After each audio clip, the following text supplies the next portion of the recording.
Hey everybody, this is Silverspook, and this is the Silverspook live stream, Silverspook video about Neofeud is here, and so is the solution. Yeah, so Tariff implosion, flying cars, and need for speed. So today I just wanted to kind of it's kind of like a general update on a lot of current events, but also shout out to Neofeud, Neofeud 2 coming soon. Neofeud 1 is already out. You can go get it on Steam at itch, obviously. I spent a lot of time working on science fiction, dystopian, cautionary tales, among other things. And so I spent a lot of time thinking about the way that the future could not be the best. It's often not the brightest future. I've been actually doing it for so long. It's kind of like I kind of want to do something else after I finish Neofeud 2. I probably end up doing some not great future elements in other games or projects I get involved in, but it's I don't want it to just be that, because it's I've just been doing so much of it. And before Neofeud, there was Terminus Machina, which also was very dark and relevant to the current situation. But yeah, so I'm gonna keep this shorter because I might be having a indigenous decolonization another related topic with some of our indigenous friends and relatives from around the world later on today. So I want to get this done sooner than later. But Neofeud 1, if you've never seen or played that game, this is a scene from Neofeud 1. There's a part in Neofeud 1 where the main character, Carl Carbon, is driving through a really nasty American future. Really not so great. See if I can get that.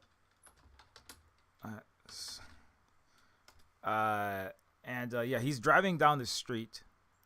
Yeah, here's my playthrough. And he's in his car.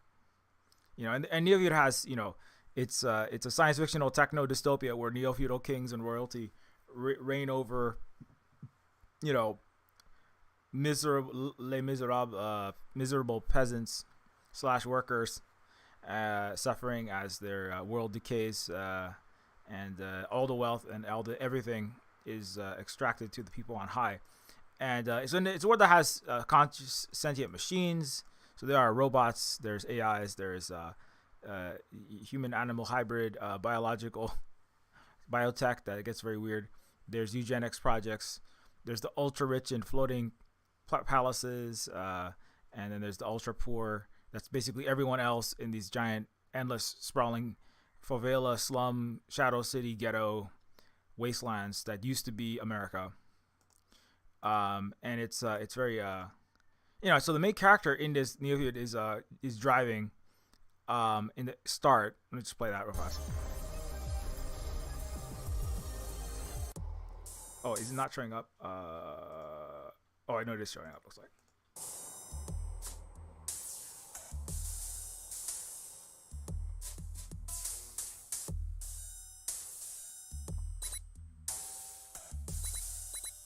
You have reached your maximum nicotinoid consumption. You must wait 24 hours before. Goddamn social justice AI.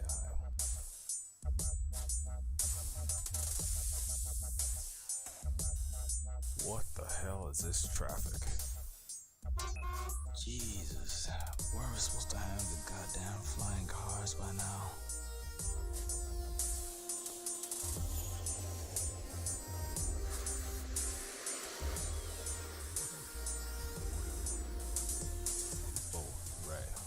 That I wasn't born with a silver spoon up my butt.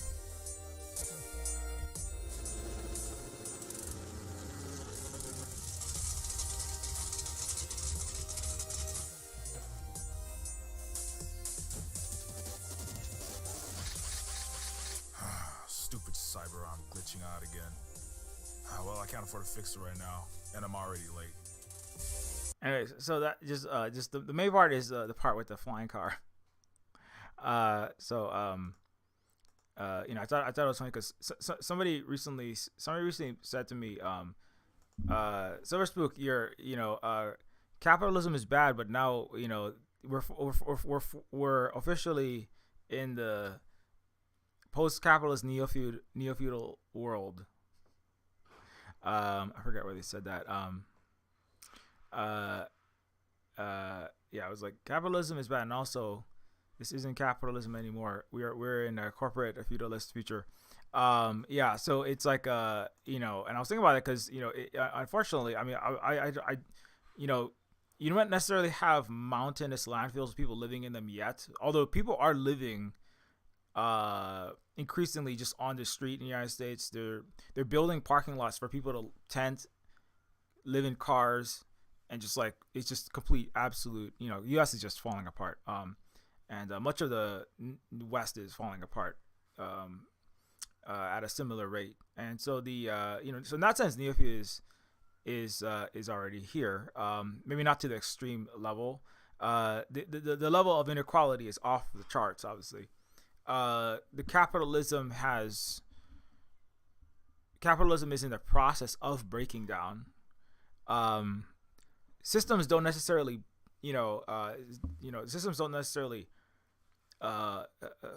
flip like a light switch. Like going from capitalism to neo-feudalism, techno-feudalism, corporate feudalism, isn't like changing from, it's not like changing from Windows to Mac, or the light being on from off, because a light switch is on or it's off, right?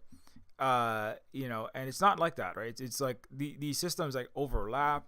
Like what the systems themselves are kind of they are constructs. They're kind of collective hallucinations. They're mass consensual kind of figments of everyone's collective imagination, right? The system isn't really there, right?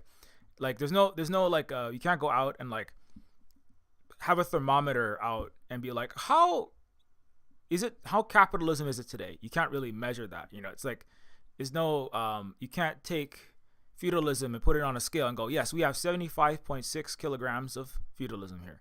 It's just something that you feel in the way that you are experiencing things. It's something like you can't measure dollars and cents that have moved, but even that, it's like what are those? Those are numbers in spreadsheets. Those are themselves. The dollars are constructs, right? The crown is only a crown as a symbol of power under feudalism.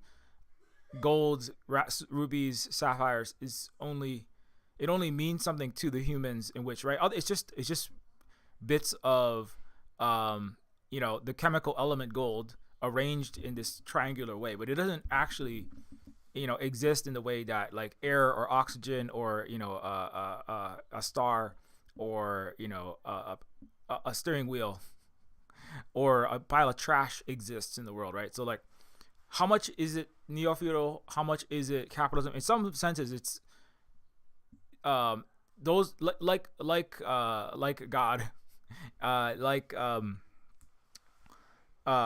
like poetry. Those exist in the minds of the people that are alive, that are experiencing it, but it doesn't really exist in the sense of like, it's not like the system, so it's not like the system is installed and now we have neo-feudalism 1.0, right? These are ideologies, right? And these are in a sense they have real impact, because if many people believe or function according to a belief or an idea, right? Or if people follow money, like capitalism, right? Now, which is itself complicated. What exactly that means is fought over and struggled and is disagreed upon, right? But like in the sense that like the world is being run, it's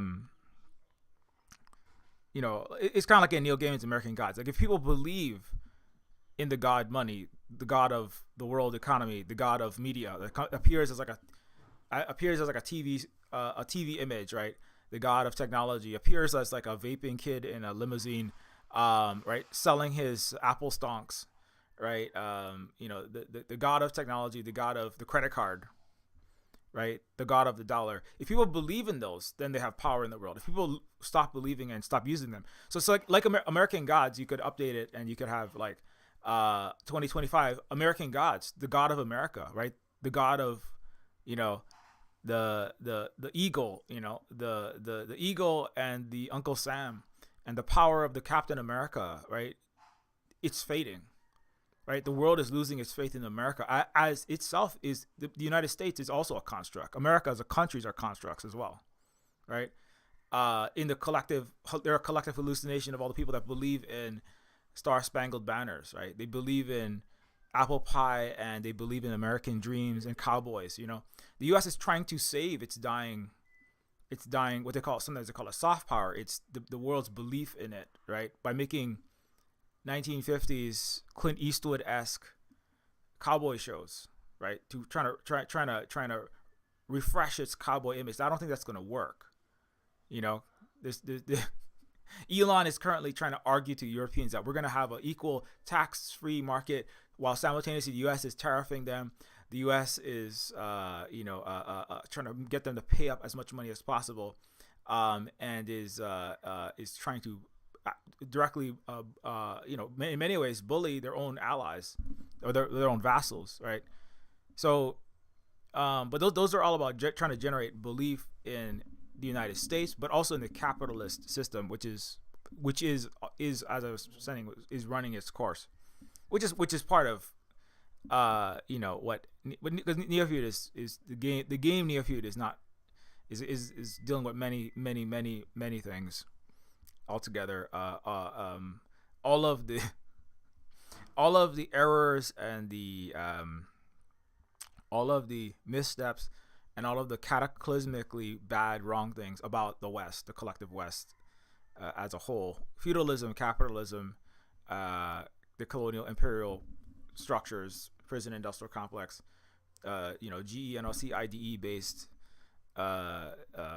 ways of being, and the racism that is required to do capitalism, and subhumanization of certain parts of the population, for the Greek, the Roman, the British, and the American, and the Dutch forms of capitalism. So, but in all those senses, it's like Neofeud is here, in the sense that I think I made some videos I made some videos several years ago about how like Neofeud is here. The capitalist system is kind of over in the sense that the ability for, if you believe like in the Marxist or in the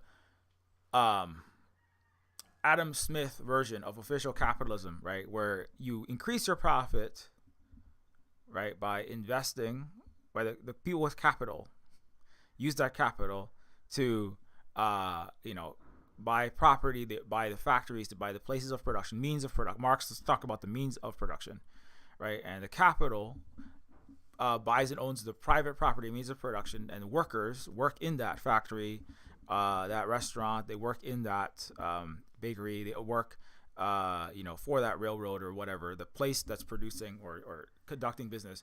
And then the sales of the products, shoes or cars or whatever product, agricultural products, the cotton, if you have ideally slaves, like black slaves, that's how US got its capital, was genociding indigenous people and putting black slaves on it and making them work for free.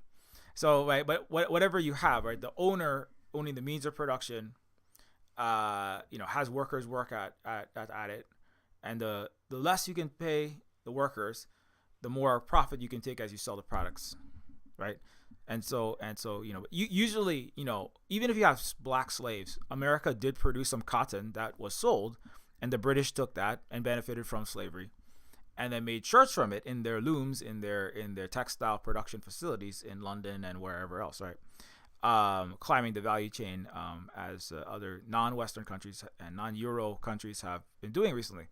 But whether you have you're making Model Ts in the early 20th century, or you're making cotton, there were products coming out, right? And and there was profit being taken, but there was a growth of the economy in a sense. I mean, it's not good. None of that was actually moral at all, and it was actually really terrible for the people, 90% of the world that was enslaved, like black people in the United States, like what they call coolies, Asians, Indians, by the Europeans, like all of Africa that was carved up, like Central and South Americans that were thrown down the well to get gold, right? That's another form.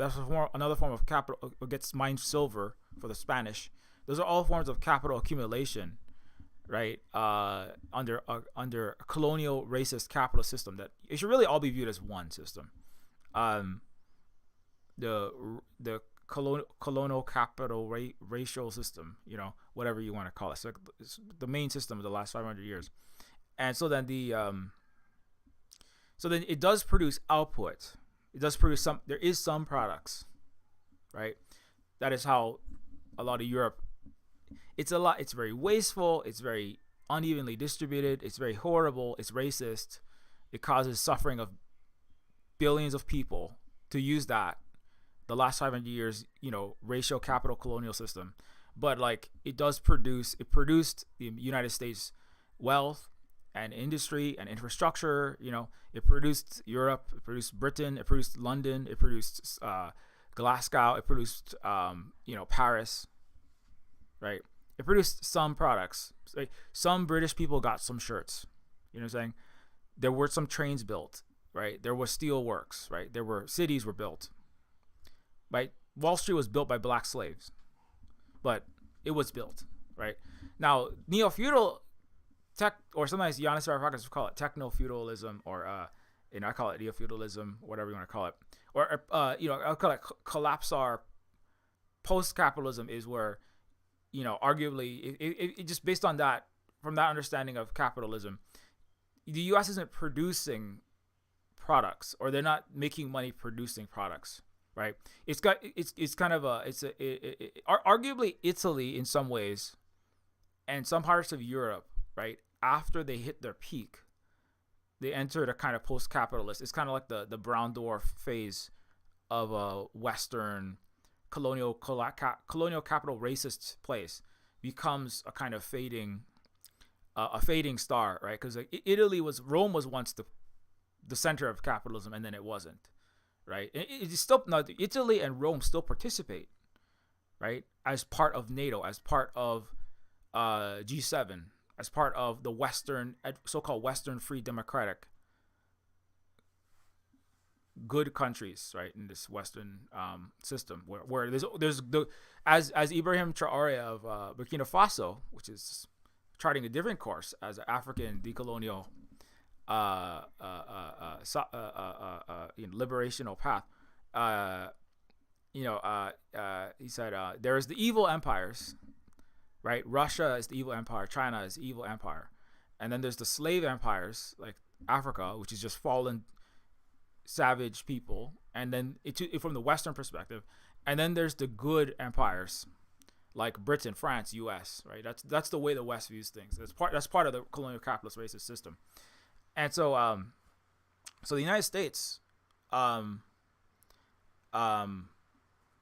the difference between the Italian Empire fading, it's arguably in the colonial era, Italy, right, Rome collaborated with Christopher Columbus, right.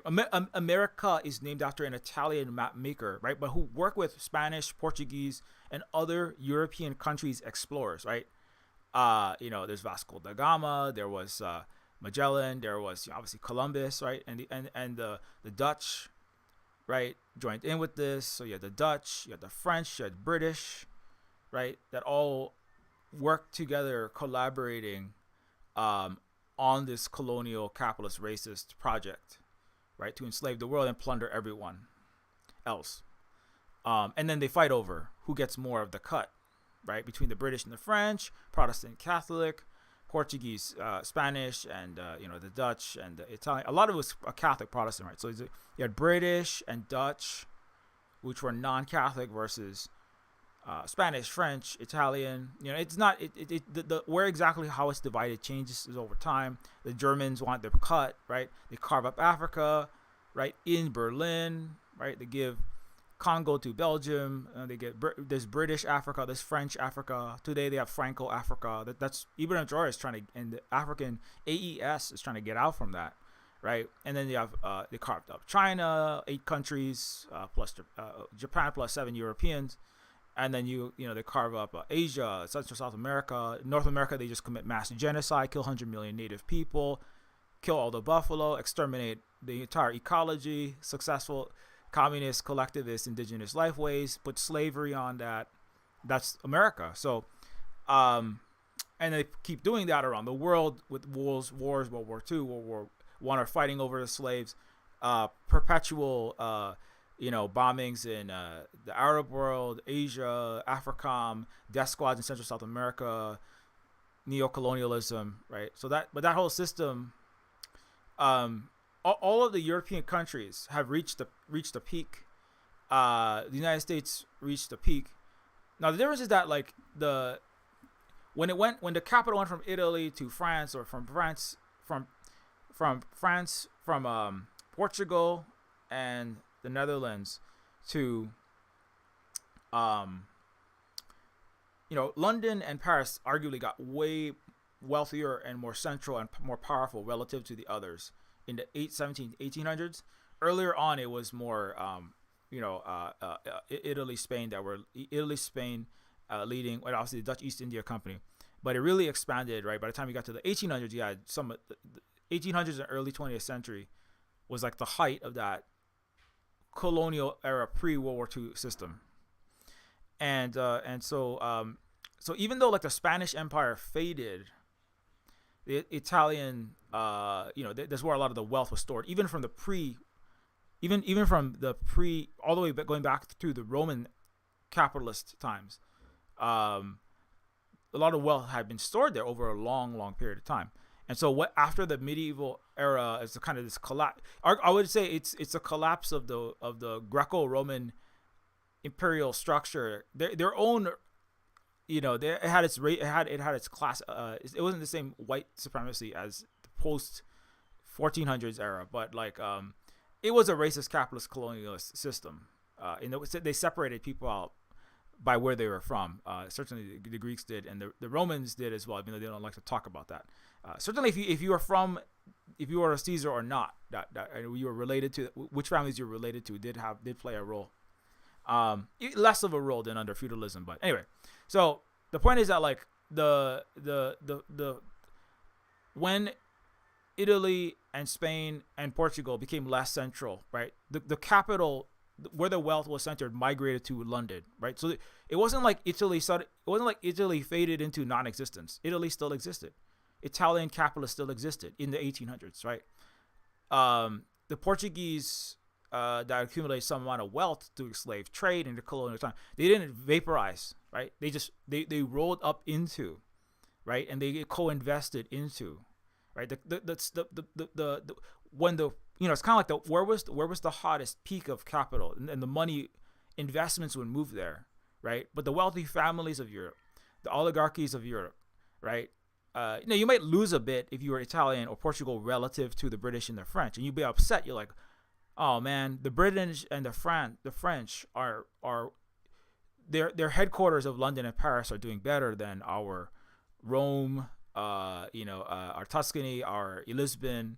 The Spanish would be like, well, Madrid isn't as, not doing quite as well as the British and French, but they all work together and they coexist as Euro white colonial capitalist, planet enslaving, planet genociding, entities, right? With some differences. The French are like, we're going to break away from the Anglos. They never have. They work together as colonizers because the colonial capitalist racist system works together.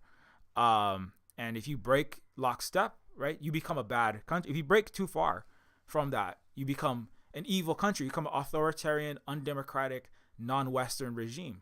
And then America will sanction and destroy you, right? So all Western countries have to abide by that. And they coexist. Now, sometimes they prey on each other, right? Like U.S. is really doing that right now. Sometimes the British and others would, they would kind of try to instrumentalize countries, Germany and other countries east of them, particularly against the threat of communism and decolonization that was coming from the Soviet Union in the 20th century. But as we see today, Germany is still locking people up who even say the word Palestine. I can't even say that word, right? If you try to stop the Holocaust today, Germany will arrest you, right? Even Greeks, the so-called great fathers of Western civilization, the Greeks like Yanis Varoufakis, right, is one of few people that says honest things in Europe. He can't even Zoom. He can't visit or even Zoom call into. He can't even remotely talk in Germany. He's banned from speaking in the so-called free world, right? So that's the West. That's how you know you're in the West, because when you try to stop genocide, you get punished, right? When you try to do the right thing, you are harmed, right? Because that's the heart of all of the West. It's just this cancer of the human soul. So it's the COVID of the human soul, and the destruction of all that is good. And so the actual seriously though, I mean, go ask Sony Tang and ask Ibrahim Traore, and ask 90% of the Earth. When you go to when the U.S. and when the British and French fade, like the Italians and the Spanish and the Portuguese, right? They simply become part of the British and the French led system of the 1800s, right? When the British and the French fade after World War II, right, which is World War II is a war to prevent the spread of communism and the end of the colonial capitalist racist system, right? Fought primarily by the Soviet Union, by the way, which is communist, with the help of Africans, by the way. That's another thing the Africans are very upset about, right? And Africa is soon, I predict Africa will be wealthier and higher quality of life. Africa will have the flying cars, and the U.S. and Europe will not. I predict that within the next 10 even years. It's going so fast right now. Africa will be doing.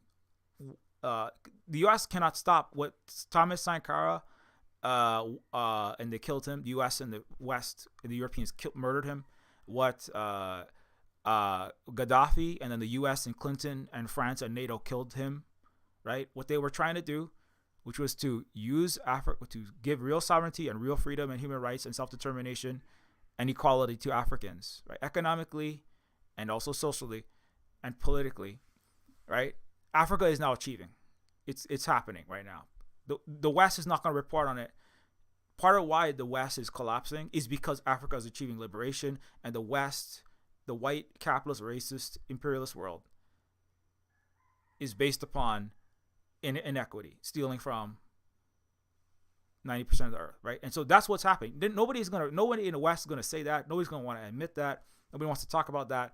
But like, that's what's happening. So, it's gonna suck if you're in the West. We're occupied by the U.S. in Hawaii. I'm a native Hawaiian, and so it's not gonna be fun. But it needs to happen for the rest of the world. It is this justice looks like those who live in unjust places suffering until they make their countries just, right? Until the West chemos itself, right? And it starts with the R and it rhymes with evolution. When Western countries can chemo themselves, clear out their soul cancer, clear out their civilizational barbaric ways, and the leadership in particular, but also themselves and the minds and the systems, right? They no longer become supremacist, racial capital colonialists or neo-feudalists or whatever you want to call all of that together, right? Which is, economically, politically, internally, mentally, right? Then the pain will lessen, right? But like, as long as you're a tumor, right, which is what the West is, if you're a citizen of Britain, France, US, Canada, you are a tumor cell. It's gonna hurt. When Africa and Asia, China, Central South America, the tariffs are going to accelerate the self-own, right? Which is every single U.S. administration, every single Western government and leadership and set of business and political leaders have self-owned for the last 10 years straight. It's just like nonstop, nonstop self-destruction, de-dollarization, de-hegemonization. It's just, whatever. I don't even have time to read all the reports, but whatever people, it's just like the rest of the world is just moving. Like, yes, it's the Chinese economy is a 2 point. It's like they do export some to the U.S. It's almost nothing. It's almost nothing. The Chinese can get past that. They're like, it's not even worth even thinking about, really. The Chinese, in some of their newspapers, they're not even reporting on the U.S. tariffs. The Chinese have other more important things to deal with, like, how much AI automated vertical farming they'll need to install per hectare, to keep giving themselves like 1,000 years of food security. The Chinese are dealing with like, what's the best way to open up warp gates on Mars and the dark side of the moon for helium-3 mining.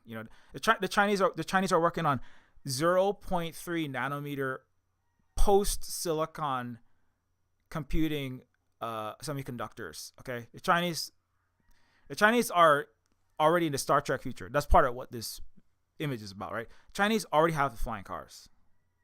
Okay, and that's indigenous socialist civilizations already have. The future's already there. They have the flying cars, right? The Americans are like in Neofeud, right? Like Carl Carbon and Neofeud, the protagonists. Like, when the hell are we supposed to get these flying cars while they're driving through a road made from trash compacted, pothole filled, not asphalt, right? In a 40-year-old, the last 30 million 40-year-old Toyotas as they crumble to ash, and we're putting duct tape. I gotta duct tape. We're like duct taping our trunk shut right now. Just be real with you. Okay, we're still living there. We're duct taping our ancient 50-year-old Japanese car, the last car that functions, because all the American cars were not made up to snuff, and they're all collapsed ashes, piles of rust, and WD-40, old cakes WD-40. Okay, there's nothing left in the U.S. It's gone, right? And Neofeud is just like, what if it gets even more gone? I mean, it's not. When I say nothing left, there is obviously people and their stuff left, but in terms of like relative to advanced countries, ASEAN, China, where Africa is going, Russia, right, and a lot of other countries around the world, right, the U.S. and Europe is also entering that. Japan is like at least Japan might be not far as a U.S. behind, but arguably Europe and Japan, all Western countries, are falling further and further behind. As I said, when you are COVID-19, right? If you are COVID-19, if you are a foreign alien virus in the body, which is what Western civilization is, right? Destroying the body of the planet and humanity, right? When you are a leukemia cell, it will hurt when the body heals. That's why Japan's hurting. That's why Germany's hurting, right? Germany does, as I think I brought up last week.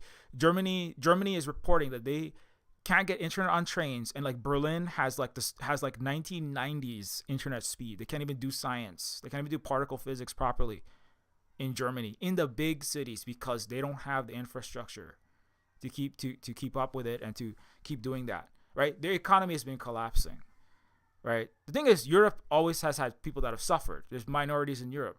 There has been the actual regular Jewish people, not the Z word people in Europe, have always suffered there. The Roma people, obviously, if you're ethnically Eastern European or Russian, it's horrible in Europe. And the economics of, they had these welfare states, but a lot of it was predicated upon a particular kind of European that benefited, like America. And the Europeans like to pretend like they're not racist. You invented it. What are you talking about, right? And so that racist colonialist capitalist system in Europe that they still have is is not the same. Like, the healthcare prices aren't the same as in the United States in a lot of Europe, but their infrastructure is way behind.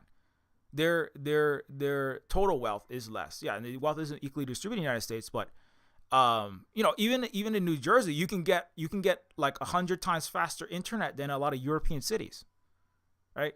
Also, Europe is right next to a giant mega proxy war that Europe's own non-democratic, corrupt leaders have thrown their own people into the meat grinder of, right? Germany is going to be spending money on its military industry to do what? To do what? What you gonna fight? Russia is already liquidated. The collective West is demilitarized NATO. It's demilitarized the U.S. and all the Western countries, right? The U.S. doesn't have enough missiles to fight the poorest Arab country. It's getting all the U.S. can do is blow up a wedding party in Yemen. That's all they can do. They can blow up a civilians standing and doing a civilian, cultural event, and it just wait. That's all the U.S. has. What is Germany can't? It's just pathetic. It's pathetic. The tumor is trying to build the Western tumor is trying to put, the last 10 functioning tumor cells together to launch an assault against the skin tissue and the prostate tissue and the mammary gland tissue of the healthy world of BRICS, not all of it is perfect, but they're on the right path, right? And the tumor is running out of tumor material, right? So if the world and the human system is the body, right? The colonial capitalist racist, neo-feudalist, techno-feudalist, TESCREAL, transhuman accelerationist, trying to escape by inventing more and more science fictional. I love science fiction, but you're not going to invent your way out of this planet into a alternate. That's what it is. It's kind of like TESCREAL, transhumanist, accelerationist, extropian. What the hell is accelerationist, singularitarian? All these long-termism, right? It's about trying to it's about trying to drop enough hallucinogens, right? Like a 1960s, like a 1950s born boomer sci-fi writer, right? Drop enough hallucinogens as a billionaire, ultimate beneficiary of this entire system, one of the big tech executives, right? And then hallucinate a science fictional method to escape your eradication, right? As a cancer cell, like Peter Thiel, Elon Musk, these are like the biggest cancer cells in the system of humanity, right? They're the biggest giant, like they're like a COVID cluster inside of the humanity's nasal passage, right? It just keeps reinfecting and eating the healthy tissue. And they're trying to figure out how they can like build a moat around themselves in the nose of humanity that's sneezing their asses out, and of the earth, all the creatures of the earth that they're destroying with their AI generated slop that's breaking everyone's brain, who can't even write sentences or draw pictures except by hitting a slot machine. Studio Ghibli insult to life itself. Miyazaki's Death of Civilization slot machine game called "Let Me Make a Shitty Meme" and post it to Facebook or Instagram. Generated by water and energy consuming wasteful NVIDIA chips, right? And so they're trying to, and the AI bubble is already exploding. So, right. So that when the AI bubble explodes, that is a cancer tumor being shredded off of, the brain tissue of the planet. Thank God, it's going to help out, At the U.S. stock market imploding is cancer cells screaming as they are lasered, out of the face of Mother Earth, that is Turtle Island, right? It's being Wall Street is being burned off, like removing a malignant mole from your face, right? And that's really great. It needs to be annihilated. The collective West has to be disintegrated. Not that all the people in it, but like all the wrong things, all the wrong systems, all the wrong economics, all the wrong F-16s and F-35s that don't even fucking work. It has to be annihilated. It's going to be annihilated. It's going to be annihilated slow, or it's going to go fast. Like I point out, it's going to go slow or fast. And the flying cars are coming. Right? The flying cars are coming. Speaking of science fiction writers, like William Gibson like to say, the future is here. It's just unevenly distributed. It is. The future is here. China is in 2050, or arguably just 2025, and the United States is in 40 years behind in the 1980s worst retro future. The U.S. is in the worst retro 1980s hell future, right? Where everyone is just like eating the ground up earthworms that haven't died in the climate fire, right? Duct taping the bumper on. And China is living the future. They've been. I've talked about them in the last, at least 8 of the last 10 videos. So you can go look at some other ones. But and so that's why the need for speed. I mean, coming back to that, why did I bring that up? So speed, Ishow speed. You can learn about Ishow speed. Just go look up. Ishow speed in China.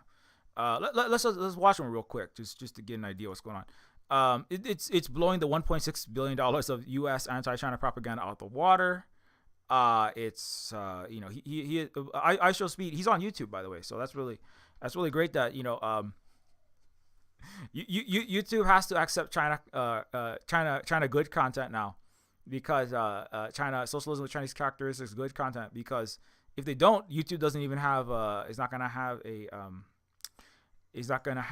a platform. Unless YouTube just wants to have robots watch other robots make regurgitated Ghibli garbage. I don't know. That doesn't sound like a future. That sounds like neoplasms. Just stealing from each other's pockets until they self-annihilate. So I think that Ishow speed though is blowing up. He's in Shenzhen.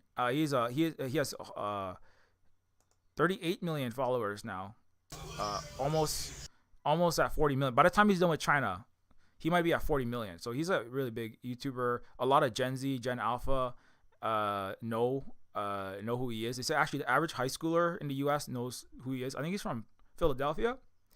But yeah, he's a high energy YouTuber. He likes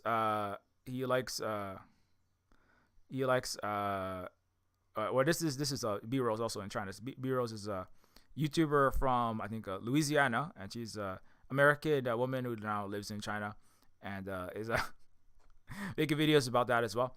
And this is the Trump of China, which is really that guy is really funny as well. Anyways, so let me see, where did I save it? Oh, he also he likes One Piece. Everybody likes One Piece, right? All the best peeps like the One Piece. Let me see if I can find that. I know I bookmarked it recently. Let's watch the one where Speed gets on this is him getting on a flying car. Check this out.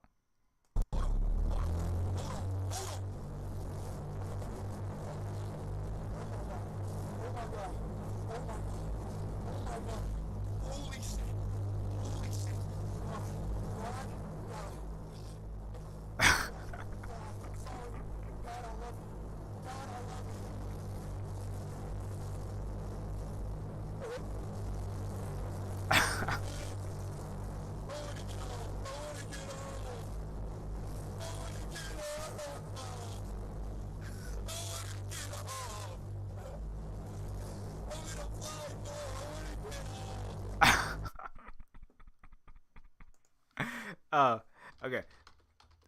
I know he's freaking out because he's like he's in a flying cart. Like China has launched thousands of these flying taxis, so you can take flying cars in China.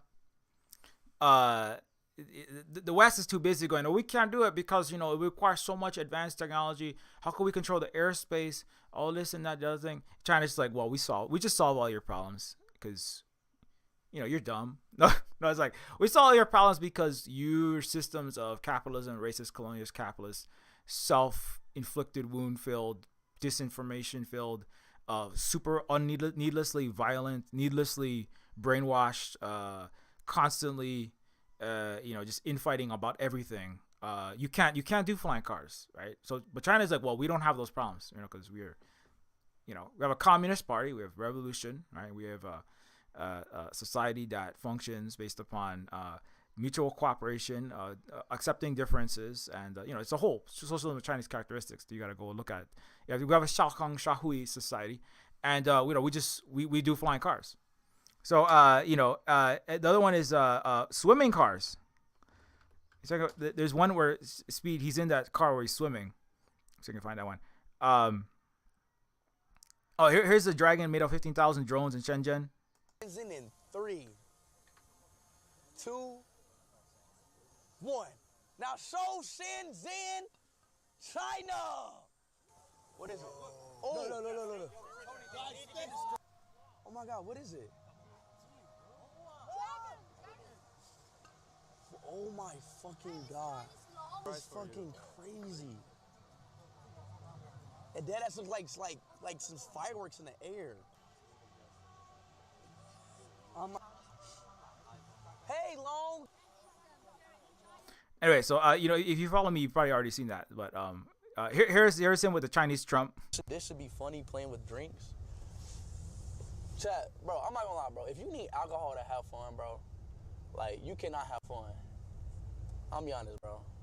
Like, if you can't have fun in a sober state, like, come on now, chat, like that, like, you don't know know how to have fun. Well, shout out to Speed for sharing about the ability to have fun that should not rely on alcohol. Holly and I, we don't drink a lot, so we definitely subscribe to that. Where's the one?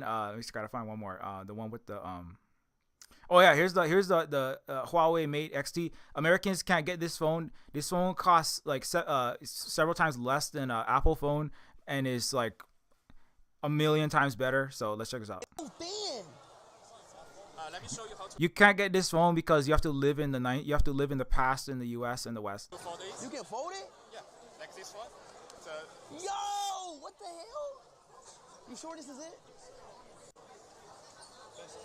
yeah, Best camera on any phone?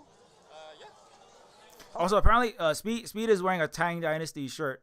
Oh yeah, here's Ishow Speed in the BYD amphibious electric car. By the way, you can get these amphibious electric cars that they go 3 times the acceleration of the Porsches and the Ferraris at 1/5 the price. Like Speed had a $250,000 European car, right? And he got in a Chinese Xiaomi car that blew his European car's acceleration away, because he likes fast cars. I think part of why he's called Ishow Speed is because he likes those fast cars. And he got in this a Chinese fully electric car that cost $70,000 that blew his $250,000 European car away. And this is him in an amphibious car. You can, and by the way, you can't get that car in the U.S. You can't get these cars in many Western countries. You can't get the Xiaomi, and you can't get this either. Also, there's a $670 or $640. I forget exactly. It's like $650 electric vehicle that has like built-in game controller. It's got like a Lego top. $650 electric car. You can drive like it goes at least like 50 miles on a charge. So if you're not going like cross country, $650. That like one car repair, like one, like a new set of tires, if you're lucky on an American car, $650. You know what I'm saying? Like one car repair, like one payment on a car, you could get an entire brand new Chinese electric car. And then it goes up from there. You want really fancy car, like a $30,000 Chinese car has heating, cooling, and massage for every single person, like max LCD screens. It has like built-in drones on the roof that like can launch and do automatic photography for you. It is like complete, like self-driving, everything you could ever want, right? So the $30,000 is not actually for the car. $30,000, right? Like the $25,000 for a $30,000 Chinese car is for science fictional Star Trek, amphibiousness, all these things that Americans don't even know what it is. Americans don't even know, because Americans cannot experience this, because the West, capitalism, the United States, racist capitalist colonial system is a failure. And they're trying to pretend like they're trying to cage everybody inside of America and pretend like everything outside isn't happening. Basically, is what it is, right? But let's watch Speed go through the water. And these Chinese cars got it. And these China cars got it, bro. Oh shit. Oh shit. Oh god. Oh god. Whoa, whoa, whoa, whoa, whoa, whoa, whoa, whoa, whoa. What's going on? Easy. What do you mean easy? What the? Oh shit! Oh fuck! Oh shit! Oh fuck! Oh my god!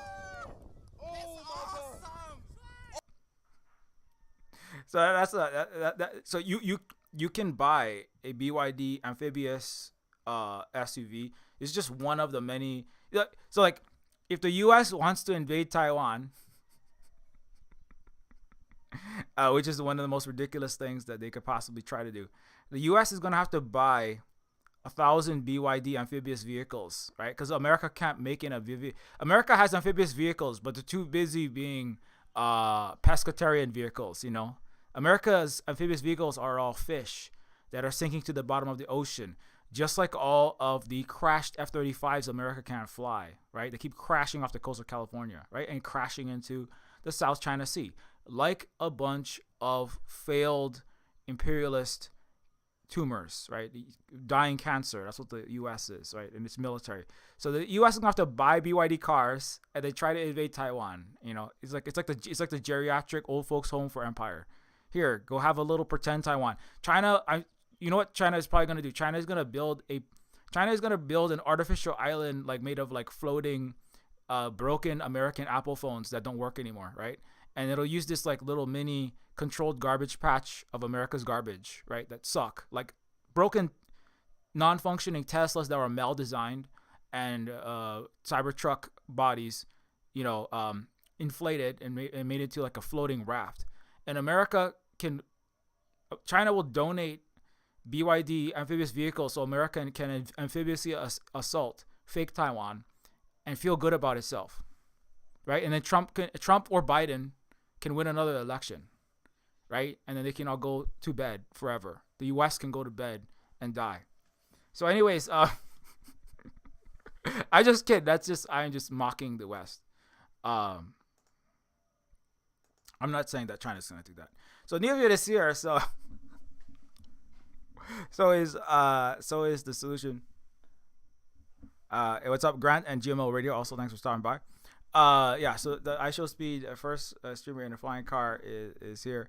So what's the solution? You know, the solution is, obviously, the solution is not immediately obvious in many places. But the final solution is, ultimately the solution is, you're going to have to stop being part of that system. All the systems, that I know it's like a broken record, but, and how to get there is very tricky. There are different ways to get there, unintentionally. It's like, as I said, like whatever the West does, whether the United States has a revolution or not, Africa, Asia, Latin America, Pacific, they're not gonna stop chemotherapying the cancer cells that are white supremacy, capitalism, and colonialism. It's not the Western citizens are. I mean, whether they like their governments or not, whether they like their leaders, right? They're billionaires that run their societies, the oligarchies or not. Like, they are in the West. They are from the West. Actually, I saw there's a lot of Africans that are even trying to go to Africa and colonize because they have been Oreofied by being in the West. Even in Ghana, there are Americans that are like bulldozing. They're doing like Israeli stuff to Ghanaians in America. I think they're like, some of them are like Hotep. It's just some of like not the best offshoots of this. But it's a capitalist, a black capitalist colonialism coming to Africa and trying to recolonize. Or there's some Nigerians from Europe that are coming back and they're trying to, because their places are falling apart. But they're spreading like rats on a sinking ship. And obviously there are a variety of these people going to billionaires trying to get into China, trying to get into Russia. And as long as the rest of the world with majority heel tissue, right, as the rats of the USS and the West's capitalist colonialist Titanic get stomped as they try to jump, right, as the COVID particles try to jump and get sneezed out of the United States, Turtle Island, and then they try to get into China and Russia, as long as they stomp out, and I think that they're going to deal with that, as long as they stomp out this infection as the dying body of North America and Europe and Japan evaporates, right? And they just like they confiscate all the wealth of the capitalists trying to get in, colonialists trying to come into Africa. Africa got to deal with these people coming in as well, but I think that Africa will be able to deal with these people. And they gotta make sure they expropriate all their wealth.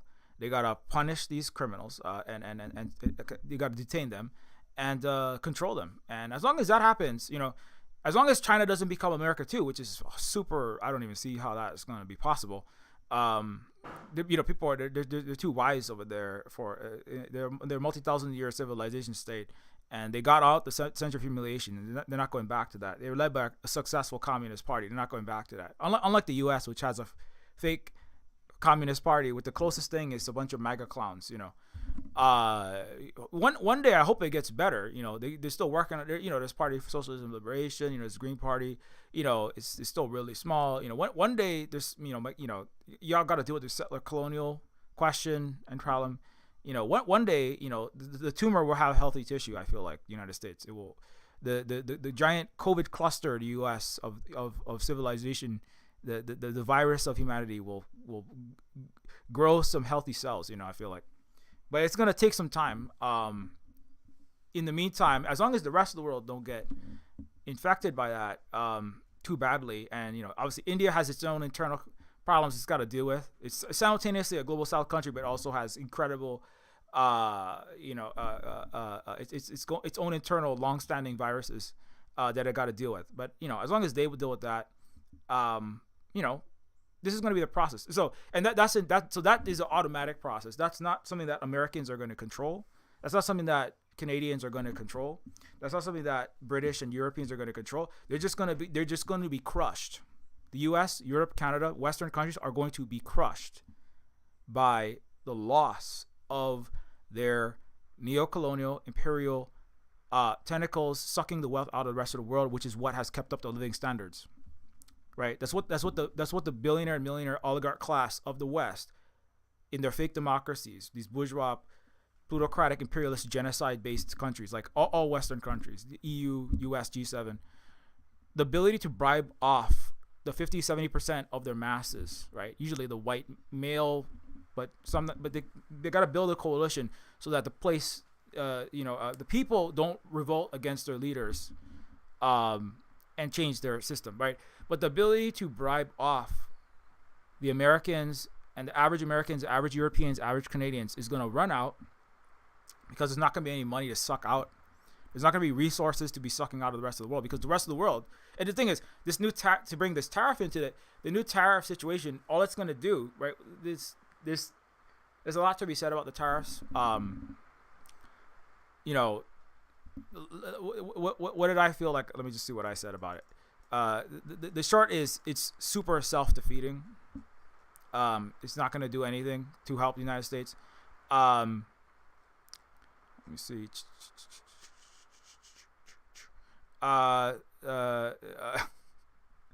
Zero Hedge said China has three options. Zero Hedge is I don't know. He's over there like fondling Brad Pitt's abs too much. He's getting too Americoids. He's getting too Westized. He's got a Westite. He's got two Americas. I don't know what's happening to his brain. Concede defeat to whatever. Not that I'm not saying that Zero Hedge was a great guy before that. I don't know who this person is. It's a long time investment account. Concede defeat to whatever Trump demands, devalue yuan by 20-40%, unleash biggest fiscal stimulus in history. This is just like wishful thinking. It's just normal. These are cancer cells writing newspaper articles about how healthy they are. That's Zero Hedge. Stop smoking ego farts to put a shirt on and learn Chinese, buddy. It's time to learn Chinese.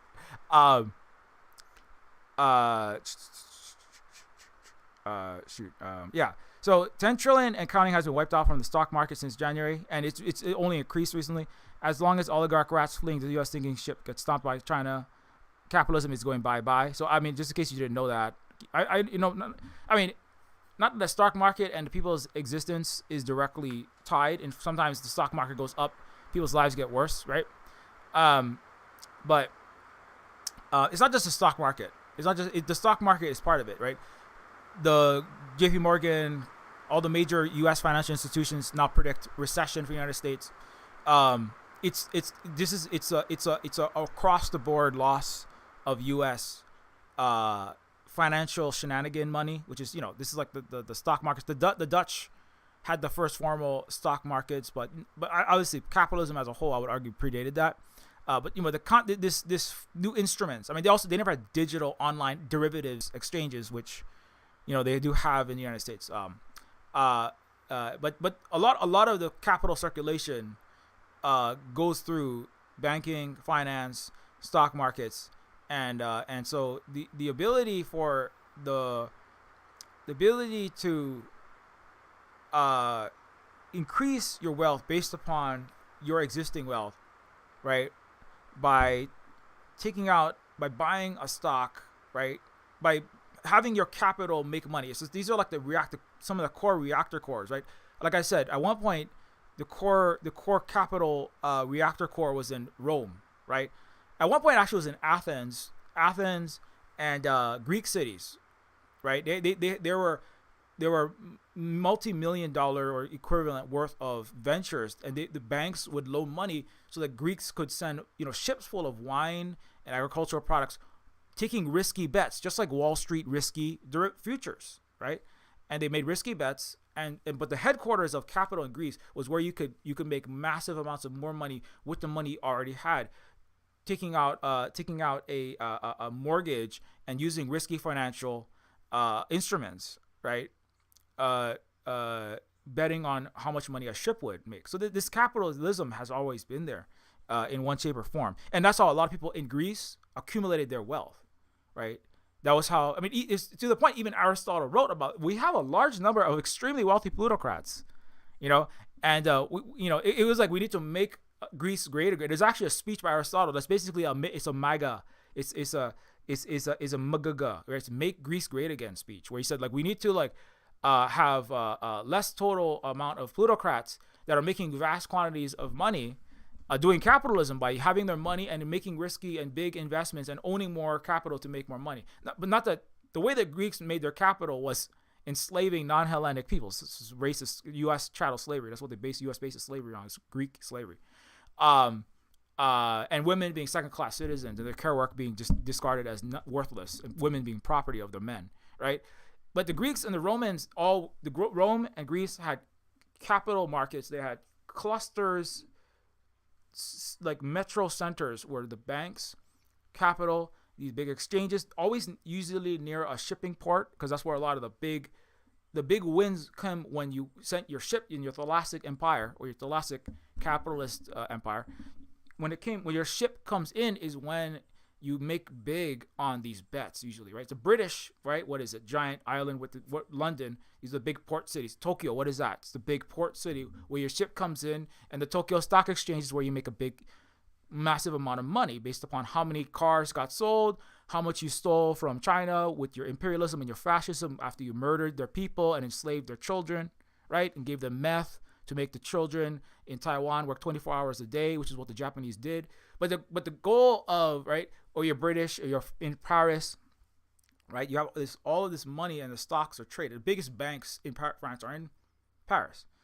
So the point I'm trying to say is that, like, what exactly the instruments are, right? High frequency algorithmic, giant football-sized data centers filled with computers that are trading trillions or quadrillions of times per second didn't exist in Greece or Rome. But the concept of what those high-frequency trading algorithms are doing for Goldman Sachs, BlackRock, JP Morgan is the same principle of what Athens' main business model was, what Rome's main business model actually was, what Britain's, London, what Amsterdam, what, all these headquarters of capital, right? New York, obviously, New York Stock Exchange, Toronto Stock Exchange, where majority of the world's mining stocks are traded, right? What are they doing there? Money accumulates there. Those people that are the mega ultra tumors of pocket, the piggy bank, monopoly man, just all show up, and they're trying to play these games with each other, while obviously whining and dining and committing sexual assault and getting away with it because they own the government. Ordering war crimes around the world and bombing other places so they can have more games to play. Right, stealing all of Africa and Asia's resources on the barrels of guns and F-35s, right? And they come and churn capital. It's not. And so always that's a long way to say that, like, what is happening is a liquidation of the world's because the U.S. market. It's not just the U.S. market. It's the world planetary imperialist orders capital market. There are Saudis that own stocks. There are the wealthiest corrupt Africans that hate Ibrahim Traore and they're trying to get him assassinated, right? Nigerian leaders that are corrupt, working vassals of the collective West, they own stocks in Apple, right? There are Japanese, there are the sellout Chinese that are still crying about their granddaddy losing with the Chiang Kai-shek, right? They're doing Epoch Times shit articles, doing child trafficked ballet, right? Right, Falun Gong, right? They buy Microsoft, they buy Nvidia, they buy Exxon, they buy Lockheed Martin, right? So the world's capitalists all come to the U.S., not just the U.S., but it's the headquarters. U.S. is the capital of capitalism, as you usually have, right? As I said, London before it, and before, at one point, places like Barcelona, Madrid were important capitals, and so Brussels is kind of another one of these. Berlin Berlin doesn't have enough internet speed to do high frequency anything. Berlin can't even do low frequency particle physics or test an artificial sun fusion reactor because they don't have the internet. So they're kind of Berlin is a tumor that's down for the count. But long story short, the tariffs are going to destroy the United States. World order, the capitalist colonialist racist world order, which is run from the United States, is going to be absolutely. Some are calling it like the biggest global trade and economic event in at least 10 or more years. Some arguably up to the Great Depression, but it's one of the big, or maybe Bretton Woods, or maybe the U.S. getting off the gold standard, depending on how you think about it. But what it's going to do is it's going to cause a massive. Every country is getting a 10% tariff. Very soon, China's going to have a 54% tariff, which is a tax that the importers pay when they bring products in. People are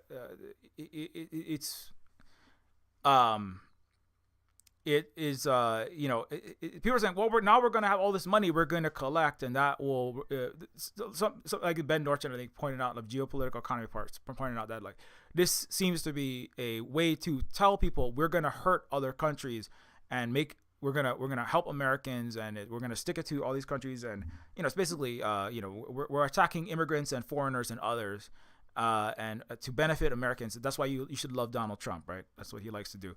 That's just normal Western populist games, which is the Donald Trump is just another form of cancer, like Marcus Aurelius, who gave sacrificed Christians to the lions and had people murder each other for entertainment of the masses while he gave them bread, right?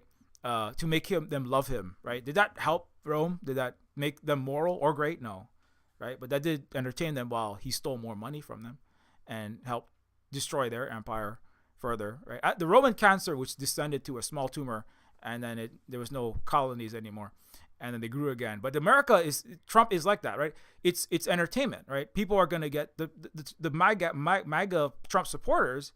Most of them are white guys. They're going to get like, oh, yeah, we're going to make America for the white man again. Women are going to go down. The rest of the world's going down. China's going down. Or some of the people who are not white Americans that believe, oh, Trump is going to reindustrialize America on some other fraudulent, right, brain damaged, disinformation-based version of America, where America was great up until 2000 or 2010 or 1950 or wherever your Americana exceptionalism brain has conjured this narrative for you, or whoever conjured it for you, right? And we're going to get reindustrialized. No. A, America was never great. B, you're not going to get reindustrialized. It's like, it's a good story while you get liquidated. Just like Joe Biden said, we're going to defeat Ukraine. Joe Biden sold the same, another kind of copium, another kind of, we, the West, are going to defend freedom and democracy and human rights and the evil Russian Empire. Again, the evil empire is everyone east of West Germany, everyone east of whatever line we draw that says these are the fallen evil people that we have to kill and crush. These are the orcs. There lies devils. There be the yellow peril. There is, evil Mongol, Sino, Russo, Slavic something. It's all evil out there. They're unhuman. They're inhuman. They're all like demons. They're like the bad people. They're like Mordor is out there. Moscow is Mordor, and it's Mordor. It's Vladimir Harkonnen out there. It's just all evil out there. and we got to make sure that we fight those people, right? And so Biden sold that story. If you give me all our money and all our weapons and we give it to Ukraine, we're going to fight evil Russians, and then we're going to win, and then we're going to be great again. America's going to have, we're going to be so good and moral, and then, I don't know, Russia will be gone, and the world economy will get better, and we'll have all the resources. If you believe that, well, we're going to take all the resources, and then we'll be richer because we'll balkanize Russia, and America will have all of Russia's gas and minerals.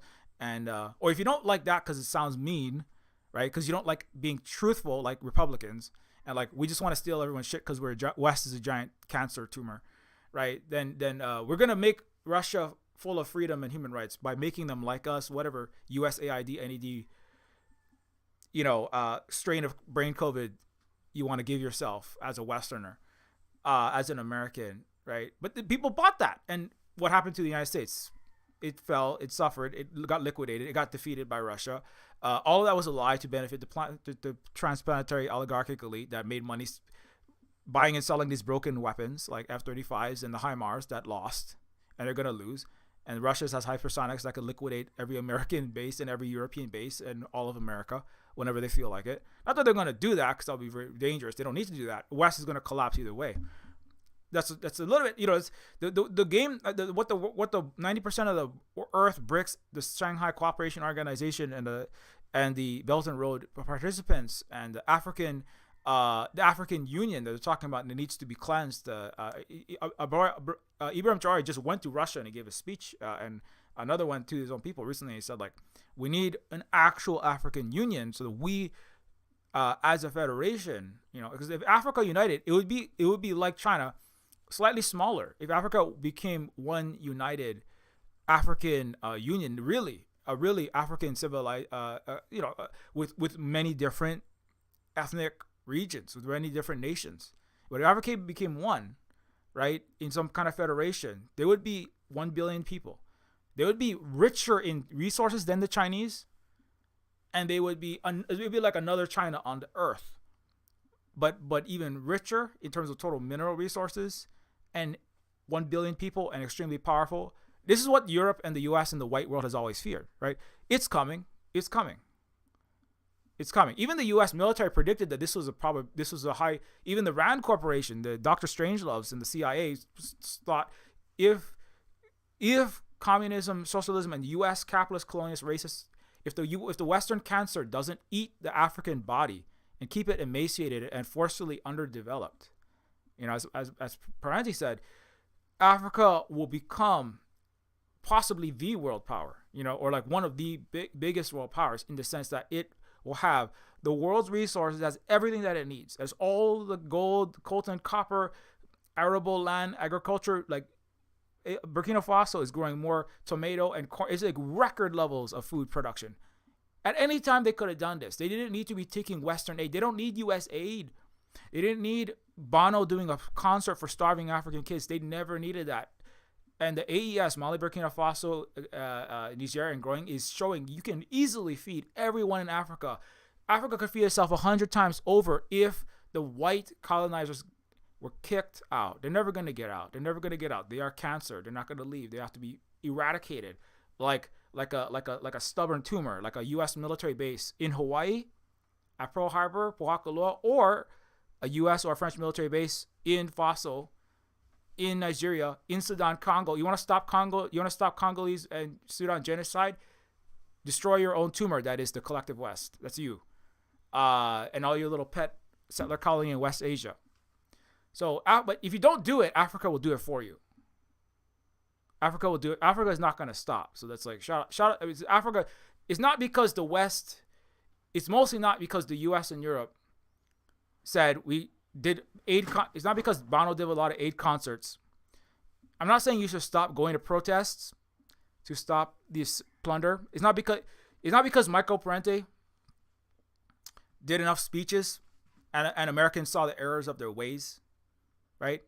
And stopped AFRICOM, right? It's not because Americans or Westerners saw the errors of their ways and like overthrew their ruling classes and took down the IMF and the WTO and stop neocolonialism. Africa will destroy colonialism internally with Russian and with Chinese cooperation industrially and economically, and Russian military assistance, weapons, training, and the Wagner Group.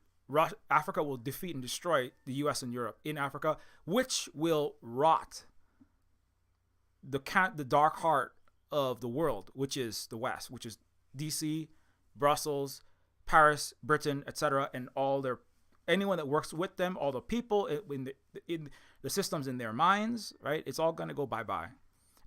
It's gonna suck a lot. It's going to get hotter as the tumor cooking rays get hotter in the U.S. and in Canada.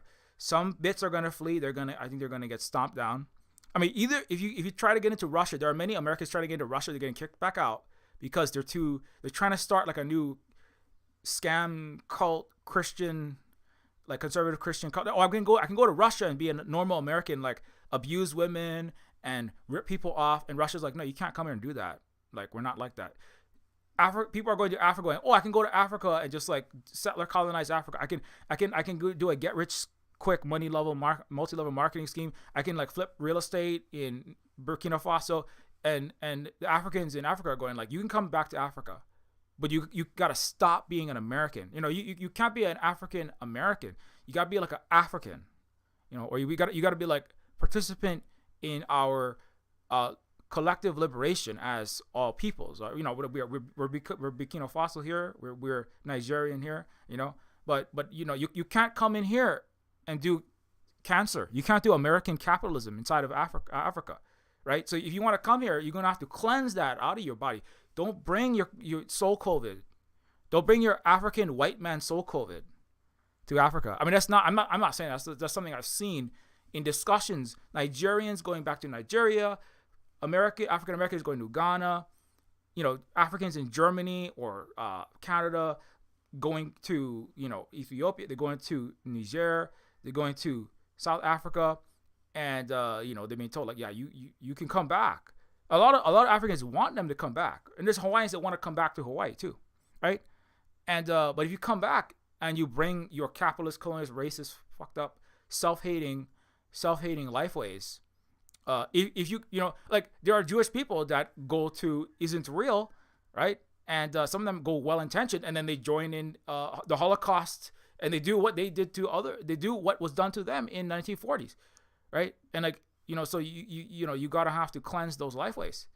You have to cleanse it. It's funny because Trump is currently tariffing the Mr. War Criminal from West, the settler colony, and apparently the Satan Yahoo is coming to talk to. Oh, how come I got a 17% tariff? So that's gonna keep happening. The U.S. doesn't have any weapons to give anyone. The U.S. is losing to Yemen. U.S. aircraft carriers are going to get sunk in the Red Sea. If the U.S. wants to fight Iran, if the U.S. is stupid enough to fight Iran, that's amazing. You know, that could trump Trump's tariffs of the most ridiculously self-defeating thing you could ever do, because that will really, you really want to cook the global capitalist system, that will tank it for sure. As every single one of the U.S. friends oil fields get absolutely liquidated. You know who's going to come out on top of that? Countries that have extremely high levels of investment and ability to do renewable technology. You know who that is? You know who's number one in renewable technology? You know who's not going to be massively harmed? Or you know who's going to actually come out way ahead is China. Because you know what they do? The majority of the world's renewable technology. So if you want to burn the world's oil, what does the US do? Barely any renewable technology. So if you really want to cook the West that relies on fossil fuels, they don't use green technology. They ban Chinese solar panels. They tariff. The solar panels are already banned or 100% tariff, right? China ain't going to give you any solar panels. China is just going to, if the U.S. wants to nuke itself by starting a war with Iran, I mean, China, it's going to be very sad. But it's like, how hard do you want to shoot yourself in the foot? You shoot yourself as hard as you want in the foot. We don't shoot it too hard, because we're going to feel sad when we see you all suffer and completely explode, right? But if you want to shoot yourself in the foot really bad, start a war with Iran. Anyways, this is so stupid. But long story short, so yeah, Neofeud is here. So is the solution. The solution is, if you really want to reindustrialize, if the U.S. really wanted to reindustrialize, it wouldn't be doing these tariffs. If you really wanted to reindustrialize, it would take it would massively invest. I mean, look at what China has done. Look at what Africa is doing. It would massively invest in infrastructure, in roads, in public services. It would bring down the cost of healthcare through public investment, and to bring down the cost of healthcare, bring people's education up. What is it doing? You're banning the Department of Education. You're like just like ripping up schools. I mean, the schools are already horrible, but all you're doing is the U.S. is making it worse, right? So you shore up and actually make a better education system. You'd fund education and make sure the money's going to actually educate people better. The U.S. is like anti-science right now. How are you going to lead the world economy? How are you going to make a high-speed rail, a flying car, an electric car, and you don't have any scientists? You're like, the scientists in the U.S. are saying, I am leaving America because I can't do science in America. They are like anti-science in America, right? The United States, right? So there's nothing that says that a tariff can help if you are trying to help your industrializing industry. Like if you're trying to make a car and other countries are making cars, just a regular car, you could put a tariff on other countries' cars to give your domestically made cars a chance to develop and sell, so you can grow your own companies, right? But the U.S. has no electric car. It has no anything.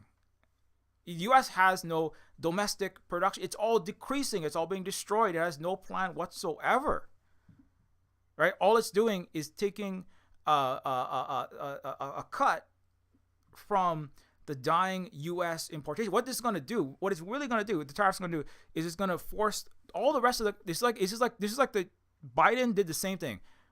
Biden, like stealing Russia's money straight out of its bank accounts, hundreds of billions, by sanctioning Russia in the Ukraine U.S. Western proxy war to try to destroy Russia and balkanize it. The U.S. sanctioned Russia. The U.S. caused a massive, right, movement between Russia away from Europe, toward push Russia and China together. It pushed Russia, China, and BRICS, and all the rest of the world said, we got to get away from the dollar. We got to get away from the Western trade. We got to build ourselves up and get, like all of that was going, it was happening, but it hyper accelerated when Biden sanctioned all the chip sanctions on China, the semiconductor bans, all this stuff. All it did, right, was empower China. China, in part, has flying cars because of Biden's failures. Biden's self-defeating, self-destructive, mega failure backfires, right? So Trump is just, it's not like Trump and Biden are both failures. Some people say actually the tariffs are probably going to happen anyway, because this is just, it's not even necessarily just Trump that wants these, right? It's the oligarchic ruling class is trying to parasitically steal as much money as it can as the U.S. dies. The vultures are just trying to eat the carcass of the dying U.S. economy, U.S. superpower. So if you take the tariffs, and Trump just happens to be at the head of the vultures right now, if you put these tariffs on, you suddenly get, instead of taxing the rich to reshore up the economy, you can get 25%, 10% of rapidly dropping Chinese products, rapidly dropping Walmart products. But there's still gonna be some imports, but it's gonna be down. But you can grab billions, maybe trillions, from those tariffs and stick it in your oligarch pocket as you try to run away from the dead America, right? That's basically what's happening, right? As the same way that what the capitalists are thinking is the capital of capitalism is going to move from London, like it moved from London to New York. The capital of capitalism is going to move from New York to somewhere else. So but as it moves, we gotta rip all the chandeliers out of the Titanic of USS America.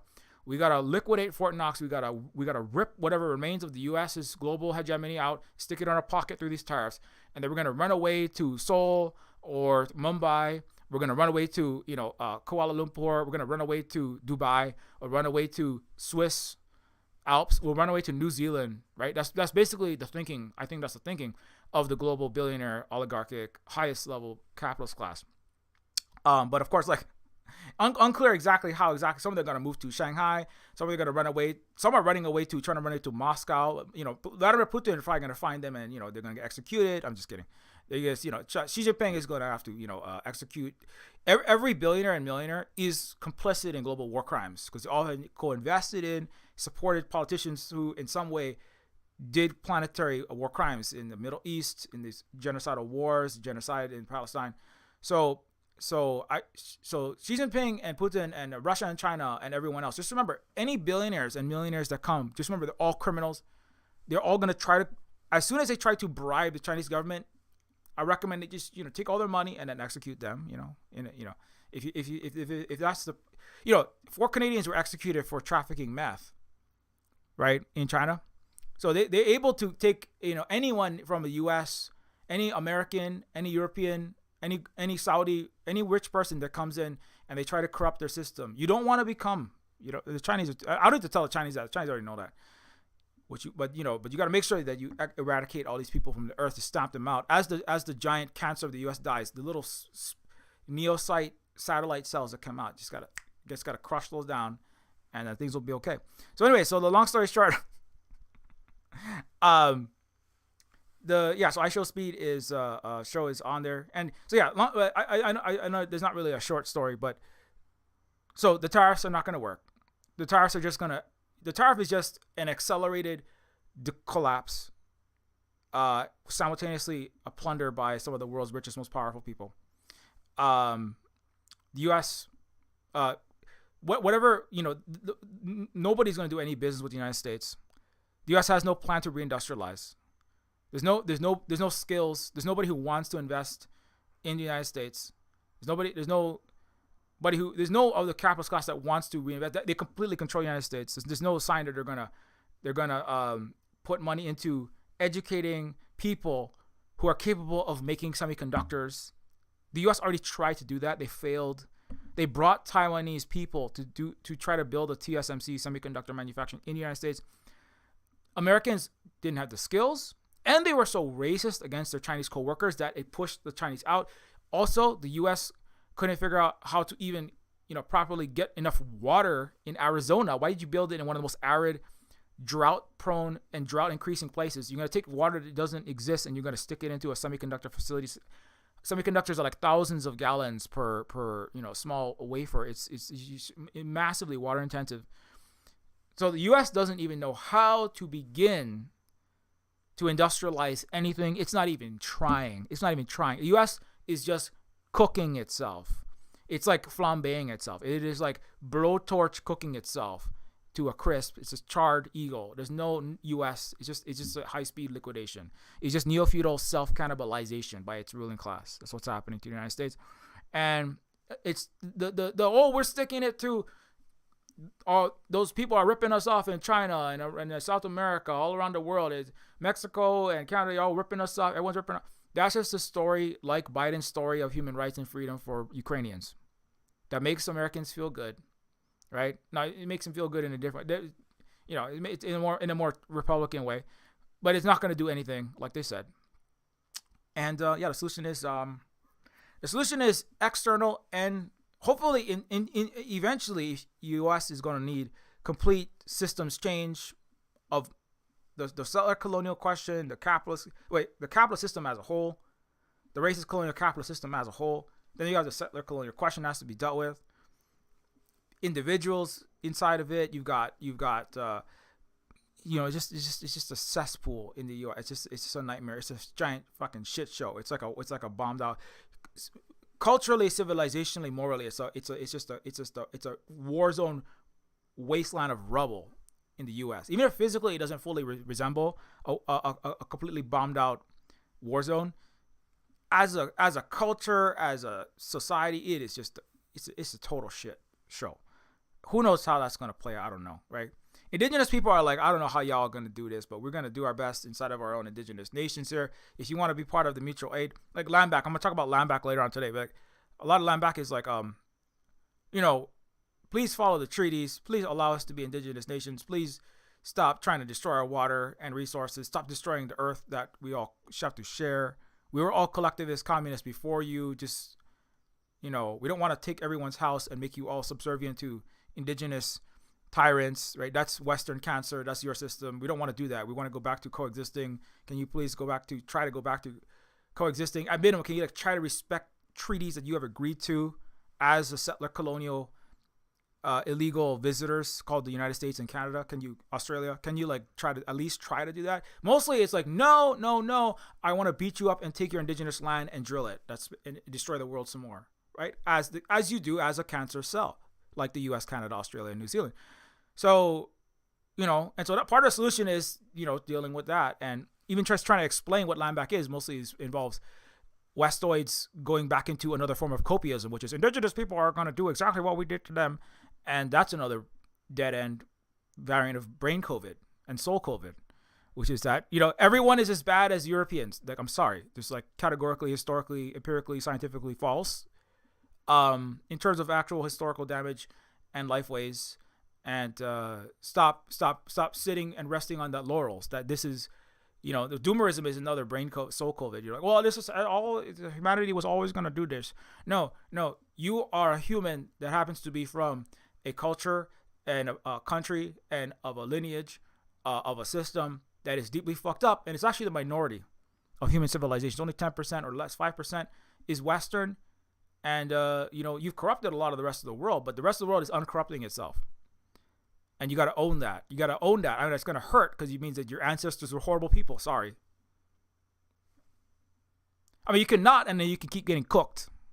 And if you try to move to China and keep being a racist, Western exceptionalist, then you'll get cooked in China, just like those Canadians.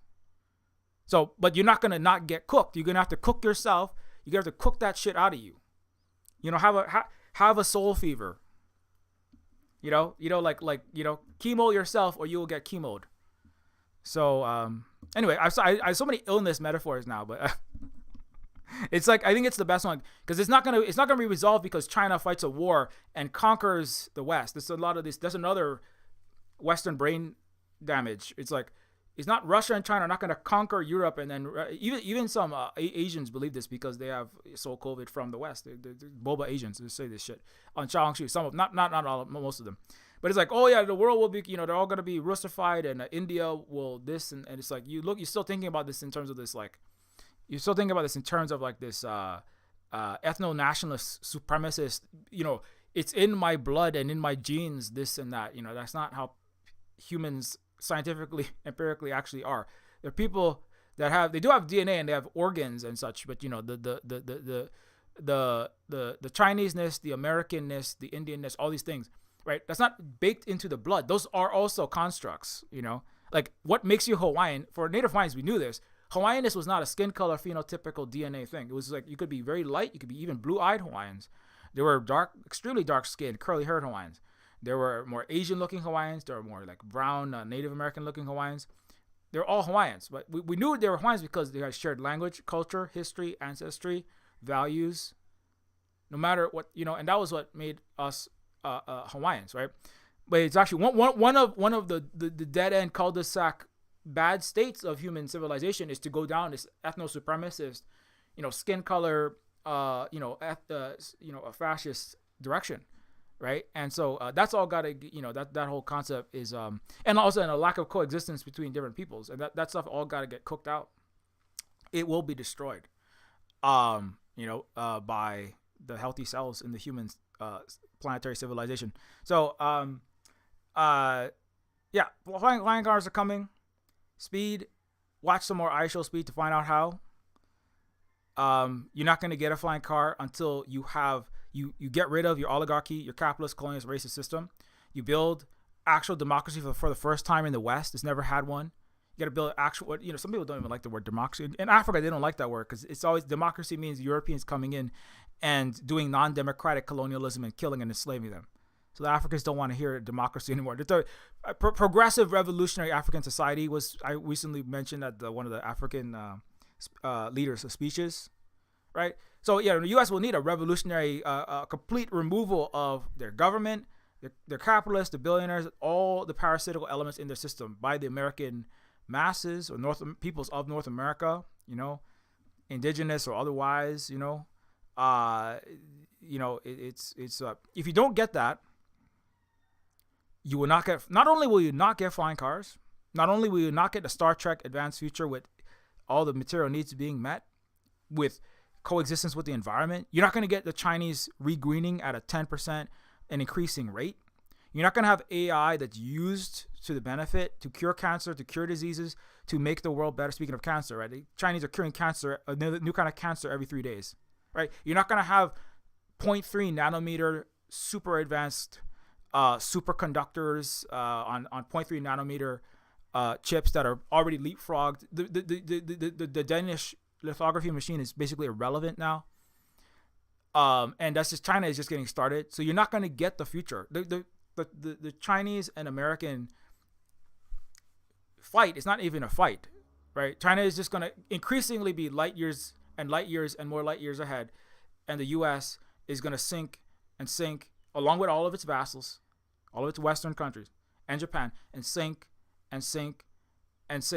into a worse and worse and a worse state until people get cooked enough to rise up. Like, how hot does the water got to get for the collective, the average people's frog to jump and attack? The thing is, there has been like one incomplete revolution in the West, France, basically, and that's about it, right? So things kind of get worse, and it's sad. Hopefully, people have a combination of courage, connections. This is a very fluid, it's a very complex thing, right? You're dialectical. It's like I can't predict exactly what will happen, but like hopefully enough people will get organized, get in organizations, especially with BIPOC-led organizations, especially indigenous-led organizations on the stolen land that you're on. Because as I said already, the indigenous settler colonial question is a part of that, and build those organizations that are going to be needed, and the power structures. And I can't really say everything because it's not really appropriate on this YouTube to do that. But it's going to require complete total change in the U.S. and the West. Not voting, that's irrelevant. You have all genocide party. You got all, right? They're just, it's laughable. Cory Booker is over there. He's apparently good friends with the Malcolm X's assassin. It's just like pathetic. It's not even good It's not even good fake democracy anymore.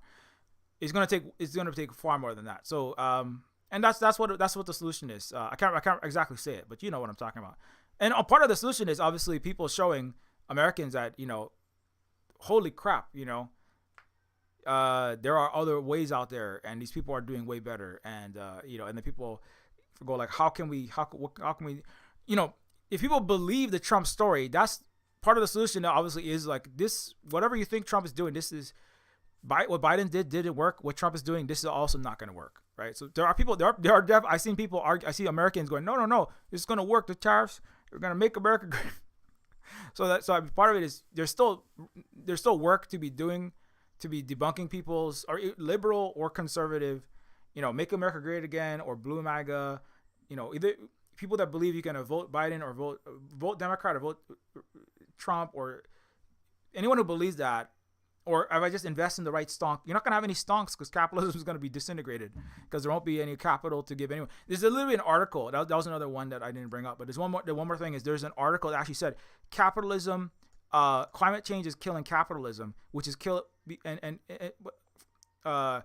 Guardian article said, well, because the most important thing is that we have stonks and overpriced Brian Thompson insurance. That was.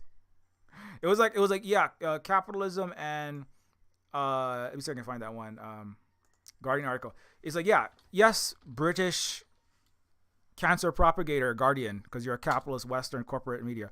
Climate change is on track to destroy capitalism, right? But the thing is, it is not going to allow it to keep functioning, but it's like the capitalism is the problem. But the Guardian is saying we need the capitalism, we need stock markets, we need insurance, we need mega mortgages and billionaires, because that's what the most important thing of human existence is, like having tons and tons and tons of rich people playing with money, destroying the earth, right? So climate change is not going to let us destroy any more earth, because we can't even make this is the but this is where Britain's at, because this is a prestigious it's not even the most right wing prestigious outlet in Britain. The climate is on a track to destroy capitalism. The top insurer that warn the vast cost of extreme weather impacts, leaving the financial sector unable to operate. The world is fast approaching temperatures levels where insurers will no longer be able to offer to cover many climate risks. One of the biggest insurance companies said, while insurance is already being pulled in many places, other financial services become unviable from mortgages to investments. So you can have a mortgage. You can have a mortgage. Like 85% of all bank loans go straight to mortgages, commercial real estate, or residential real estate. So if you can't make mortgages, if you can't invest, you can't do capitalism, right? And no, obviously, comrade, shout out to Comrade Climate Change destroying capitalism. I'm just kidding, but the Guardian, like Britain as a whole, I think can't see past. Certainly, the leadership, they can't see past capitalism, right? Because Britain is they have been a major center of that system, right? The British Empire, London Stock Exchange, and obviously New York, but it's all Anglo, right? For the French, London, New York, Senate Jacquot. No, that's not the joy of life, but c'est la vie. That's just New York, London. It's just a bunch of Angloids. These crass dickheads. These crass dickheads across the pond, right? Anyway, long story short, climate change is not going to allow capitalism to keep existing. Even Westerners are saying, "Well, we can't even allow this to keep." We're not going to be able to operate these markets anymore. Climate is also, the Earth is cooking capitalism. It's cooking the Western cancer, right? It's like it's not. I would say the planet is intentionally doing that necessarily, but it's like it is in one sense that the fires and the hurricanes and all these disasters are not going to allow you to keep doing that, right? The thing is, it's not across the board. If you're in China, China is going to keep functioning. When China has a hurricane, like last year, they had a mega Category 5 super typhoon, right? They rebuilt Shanghai in less than 24 hours. How homes, businesses, apartments that were wrecked, rebuilt. An earthquake recently hit another Chinese province. It's actually near Tibet, where everyone's crying for human rights, right? Because Westerners have no morality, so they got to lie about China's abuses, right? And so that's part of the cancer, is you use human rights to destroy others' human rights. So earthquake hit Tibet within less than 48 hours, everything was built, right? So China builds houses for living in, not for making money. China builds offices for doing necessary economic activity that benefits, not for making money, right? But Britain and the United States, Europe, Canada, the West, it does not build for living in. It does not build for actual beneficial technology, right? It cannot invest in the future because the West has no future. Capitalism is a bet on the failure of humanity, right? It's soul cancer. It's also future. It is a perpetual pessimism of the human spirit and of human civilization, and that nothing is possible except to hurt other people and just be a coward, complicit, liar, cheater, stealer, killer in every person. All right, capitalism is a demon living in. Capitalism is a cancer living in the heart of every man or woman or non-binary person that believes it. We can't do better than just ripping each other off. All we can do is kill, blow up babies, and take their stuff, right? All we can do is enslave people. That's all we can do, and try to get away with more of it. All I can do is gaslight my wife and make her do labor for free as a man, right? It's patriarchy is part of that system. There's no other way to live. I can't be equal with her. I can't be equal with black people. I can't be equal with the global south. I can't be equal with my employees.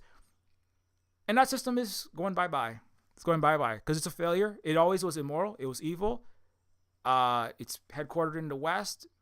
It's spread from Europe. And it's going by in Europe. Because it never deserved to exist. Everyone who lived through capitalism, even if you made a lot of money, you were a reduced human. You lived a life of, even if you lived in luxury, you don't know what you were denied. Even Elon is denied the ability to have a normal relationship with his own children. It's a cancer of your own heart, your own relationships. You can't have a normal. He can't love his daughter like a normal dad. Because of what he's born into. He's born into a system that is based upon hatred and pessimism, and constantly seeking to hurt others and to reduce yourself into a smaller and smaller person until you basically have no soul. Everyone has to do that. The Dutch had to do that for centuries. That's how they became Dutch. and the East India Trading Company, and they did all enslavement with the Portuguese, right? By the time you're a colonizer, you've already sold out 90% of your humanity, and now you're a husk. That's why they call them the empty. That's called many global majority cultures, Africans and in Hawaiians. We also call them the empty people because they're not filled with anything. They fill themselves with our stolen wealth and our coconuts and our resources. They plunder us, but inside there's an empty void in there. They call them the Wendigo, right? The West is the Wendigo people, right? That's a sick thing to be. Centuries of Western people have suffered. Other people have suffered their colonialism, but the West and their capitalism. But the West themselves can't be normal human families. You can't be normal humans. You don't know what it's like. The Chinese. Why are the Chinese smiling all the time? Because they are normal human civilization. Even when they're poor, even the Vietnamese, when they're poor, they don't have to hurt their own family members, right? Like the Kochs that disowned their own brother, right? Like every family, right? Trump was told you have to be a killer, right? The European, you can't, the Swedish who deny their neighbors' children food. That's not normal. You fucked yourself. You have soul cancer, And so climate is going to destroy their ability to keep doing that. And it's good. The climate is the chicken noodle soup that will warm the heart of the West, because they won't be able to take out insurance on a multi-million-dollar Californian property or a British commercial tower. And you won't be able to do that anymore. You won't be able to do this anymore. You won't be able to do Rome anymore. You won't be able to take out, you won't be able to, bet on a Greek ship sailing around, making millions of dollars, trying to hope that you can sell more for profit in North Africa and then bring it back to Athens, as the Greeks did, right? Just like the U.S., they're not going to be able to do that. The U.S. wants to send a ship into the South China Sea, take a bunch of cheap products, bring it back, right? Sell it to Americans with a 10x, 30x markup, and then make a bunch of profit, just like the Greeks did. They can't do that anymore. Apple's not going to be able to ship their phones around, put an Apple stamp on a Chinese-made, African stolen coltan and lithium from Bolivia product. You can't steal shit with your ship from Bolivia and Africa, take it to a Chinese or a Southeast Asian factory, put your Apple stamp, and expect to make a shit ton of money, just like an ancient Greek did, based upon the differential of how much your power you have and how much you can devalue. No, it's a Chinese cheap thing, but my American European thing that's all made with actual Chinese labor, with a black slave putting an American stamp or an enslaved person putting a made in Europe stamp on it, right? Italian leather is not even Italian, it's North African. So you can't do that anymore. And that's why the West is going to get very mad and sad as it eradicates itself. It's going to hurt a lot. But it's necessary so that the white people can learn how to be humans, and people that have adopted those systems, not necessarily just people of light skin color, but I mean like that, those ways, and it will be better for them in the long run. And then you'll know what it's like to have a loving family. You know what I'm saying? White families will know what it's like to have a loving family, not long form prostitution agreements so that a battered, sad wife can have children. It's just a child. It's a child having for long form prostitution agreement. That's what cis Western normal hetero relationships have been. Heteronormativity is part of the West. It's just, so you can know what it's. So Elon and billionaires and just average people can know what it's like to not have to fight over money all the time, and have to try to one up each other. Either suffering because they're just in poverty, trying to eke out an existence, or having so much money and investing and just being a husk of a person, like Elon, just a pretend, talentless, artless person, right? And then have to parade his children around like fucking trophies, like literally trophies or human shields, right? That Elon is Western culture. It's an empty, familyless, loveless culture based upon the greatest pessimism of the human spirit. That's the end, because I gotta go. It's 11:40. I'm gonna keep going if I just keep going. But long story short, yeah. So the solution is here. It's coming, and don't forget you can support us if you appreciate this. You can directly donate to kofi.com/silverspook to help us keep on doing this work. And you can also help us out I recently just started an Instagram. I have another Instagram. Actually, I have several. One of them is Silver Spook Games, which is where I post about games stuff. on Instagram. But I recently started. How can I get to this? Another Instagram called Silver Spook Hui, which is about this. I was trying to wear an actual Hawaiian shirt because I was going to talk about this later on today. Not that I stopped being Hawaiian when I'm not wearing a Hawaiian pattern shirt, but I made an account for Silver Spook Hui, which is speaking about this directly, especially centering the Hawaii and our experience and where we are and where we're coming from, where we're going. And this has some of the work that we do here at the Silver Spook. Because part of this is it's gonna suck a lot, man. I've been feeling very bad in the last couple of days myself. It's not like I'm like, oh my god, it's gonna be so great to be cleansed of capitalism and then the empire, but it's like it's not gonna be enjoyable. I wish, like, part of the reason why we're growing food is we need to grow food because it's what you need to do, but it's also because the food prices, everything's gonna go up in price. Now, what should happen is the U.S. capitalists that make money based on overcharging people for goods that should just cost Chinese prices, which is like 1/7 to 1/100th of what Chinese cancer cures don't even exist in the U.S. and they're 100 times cheaper in China. Food, it's like 8 to 1 cent for one egg in China. In America, it's like $1 in some places. So until the capitalism dies, it's gonna get more painful as they squeeze people, even us in Hawaiians under U.S. illegal colonial occupation. So part of what we do is we grow food as part of a way to offset that, and also as part of food sovereignty, which is part of building, restoring Aina and the land and the sovereignty through growing various foods such as oranges and uala and ulu, which is breadfruit. Uala is sweet potato, oranges, tapioca, olena is turmeric, coconut, and many others. We're experimenting now with various pluricrop methods. As climate changes, we need to get more scientific and more experimental and more paying attention to nature. People need to pay attention more to, I would say most people need to pay attention more to the nature, because climate change, it doesn't mean that the world is going to not have life. It means people have to like listen more closely to what is happening in the world and try new things. That's what the Chinese are doing. They just, oh, well, things are changing. Well, we will change and we will do everything we can scientifically to make it better. And the Chinese are having great success. One of the things they're doing is new ways to redirect water, new ways to grow crops together, have the solar shade. The pluricrop is the indigenous people of Turtle Island. If people listen to them, they have many of the techniques already that will be really helpful. There's not one technique. They have there's like the pluricrop, meaning like you have multiple crops and plants growing together. That has scientifically been shown to be net beneficial to the soil, to the total output, and to the amount of labor you actually have to put in becomes less. So anyways, so we actually grow like a lot of crops together. But which ones grow, how they grow, it changes. And depending on like the climate and the rainfall, it changes what is growing. Like avocados don't do as well as the precipitation goes down. So anyway, long story short, so that's a lot of the work so I made this new account to kind of talk about Silver Spook Hui a little bit more specifically. And you can follow that if you would like to. You can also follow on Patreon. You can help us out Patreon.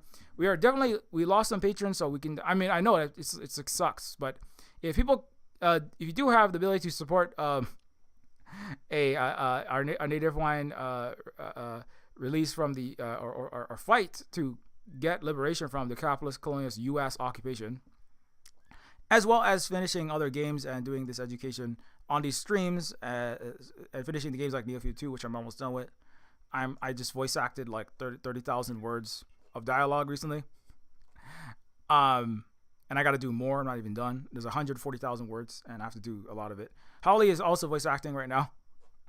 And so if you want to get updates on this, help us finish these anti-capitalist, anti-colonialist games. Keep doing the work on the land, as well as educating as much as we can, and also get access to. I recently was talking about AI, so I painted Hayao Miyazaki, who said this generative AI is repulsive and it's an insult to life itself. I truly believe we're at the end of days. So this is my painting. I live stream painted Miyazaki on the stream. This is him looking at AI generate art and going like, this is the end of days. And of course, doing all this work. You can also get access to Silver Spook Discord and the Silver Spook University, which is Silver Spook Hey, maybe you won't be able to afford to go to university. Universities are kicking people out just for trying to stop a Holocaust, right? So if you don't want to go to a pro-Holocaust university, which is almost all American and Western universities, Silver University, it combines left education, decolonized history, current struggles, imagined futures, cultural analysis from a native Hawaiian activist, educator, science fiction perspective. And the goal is to people learn like what they need to know today, outside of the Western lies about past, present, and future that permeate formal schooling and modern books and media. So it's about like, economic history, political science. I mean, I'm not necessarily giving you stock tips. I was just watching some people that like, apparently people just want to buy stock tips or how to get financially literate. And I'm not here to just give you stock tips. It's because that in the end will not save you. What good is a stock tip without a stock market as capitalism dies, right? And then Neofeudalism takes over. So it's more about educating people. But economics is a topic that we cover, and of course, Hawaiian history, social media threads, world history of various, centering various parts: Pacific, Asia, Africa, Hawaii, the Pacific, Turtle Island, economics, race, and gender related topics, analysis of the West. And so I don't promise, like, there is no perspective. This is another important thing that people should pick up from the Chinese. The West will need to pick this up from the East. There is no one truth, right? I was just watching a Sha Hong Shu Red Note person talking about this. There is no one truth, right? This is like, everyone has a bias because everyone is born and lives and experiences and reads and watches and is surrounded by certain communities and has their own history, and that every perspective is going to be a little bit different. This idea that there is the one truth is part of the Western soul cancer, I would argue, right? And that leads to the demonization and the justification of the extermination of others and ultimately yourself. It is a self-annihilatory process of this belief in a monolithic way. So what we share is not, I'm not saying that everything I say is absolutely the truth. And if you don't, give me $100 on Patreon and believe what I say, your life will fail and you will become broke and sad and blah, blah, blah. That's what people sell in the West, right? This is everyone's get rich quick scheme is their own mini religion, their own Western narrative that they construct to try to make money. It's sad. Ideally, we could just share education and opinions and not have to worry about money. But I understand why some people do it. But anyway, so what Silver Spring University is basically is our obviously mostly my perspective as I do a lot of this posting and talking that people can use. And I'm not going to teach at a Western university because I don't want to be complicit in genocide and exploited on the slave plantation that is Western capitalist hedge funds masquerading as places of learning called universities. So you can also get Neofeud, which is on Steam and also on itch.io for Windows and for Mac and for Linux. It is not on sale, but you can wishlist it if you cannot afford that now. I understand people can afford their games, but we also need to afford some amount of food. We don't grow all the food, and we can't grow all the healthcare, and we can't grow I can't grow all the 30-year-old Toyotas we need. And I can't grow all the gasoline we need. I wish we didn't have to use gasoline, but we gotta freaking get to the store and the medicine places. And so we might be taking the bus more because we're so broke. But if you can't afford Neofeud and you want to get an anti-capitalist cyberpunk retro adventure game, you can get it on Steam. You can also get it on itch.io for Windows and for Mac and for Linux. And it's also a game that is you can get it without installing Steam, and it's also maximum revenue comes when you buy it on itch. You can also get it on you can also get Decolonizers, which is a game about kicking capitalist colonizer butts out of your sovereign country in a place south of China called Vietnam. And there's also several other games. Pigeon with Gun and Woman is a book by Holly, who was raised in right-wing Christian culture, and it critiques that culture from the perspective of Mary within the Bible. And it's free, or you can donate some money when you pick up that book. And there's also, of course, you can follow on Red Note. While you have access to Red Note, while you have access to a Lifestar satellites rather than just the Death Star satellites like Twitter, Instagram, YouTube, Facebook, Western media platforms, Western social media, get on an actual Lifestar. Get on like a Communist Party run social media site before the U.S. bans it, so you can learn something before you go back to disinforming yourself. On Jahog Street, you can follow at SilverSpook. Who just look for SilverSpook, and you can also follow on Instagram on like I already said, on Mastodon at wandering.shop and or at SilverSpook Games at mastodon.social, and you can also follow on Twitter at SilverSpook Guy. or at Silver Spoon Games minus the E in the silver. Yeah, this is my account. I don't know, like Twitter is getting not as good now. It's weird stuff is happening. I don't know if it's just me, the way the algorithm is for me. It's been I'm having trouble like finding and reaching certain people that I used to be able to. So I don't know. Who the heck knows?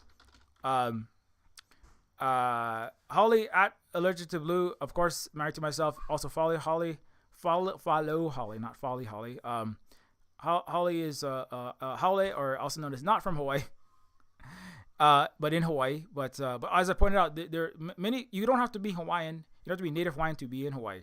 You just have to, not abide by these horrible systems, that were introduced. And Holly also shares important information like this, which is very important for people to follow, because if we don't have consciousness because we got reinfected with COVID 85 times, you can't be conscious of anything if you have extreme serious omletification of your neurons, let alone class consciousness or any other kind of consciousness. So let's please try to do that. Thank you to all of our Patreon patrons on the list here for your ongoing support. Without your support, it's hard to keep doing this work. So thank you so much. Wow, there's like 17 people watching now. Thank you for watching. And until next time, keep your mirror shades polished. Be excellent to each other. I hope your neo-feudal hellscape I hope it becomes less hellish sooner than later. But everybody knows it's going to be a bit of a bumpy ride for the next little bit. So be excellent. But be excellent to each other in the meantime. Watch Ishow Speed to learn something.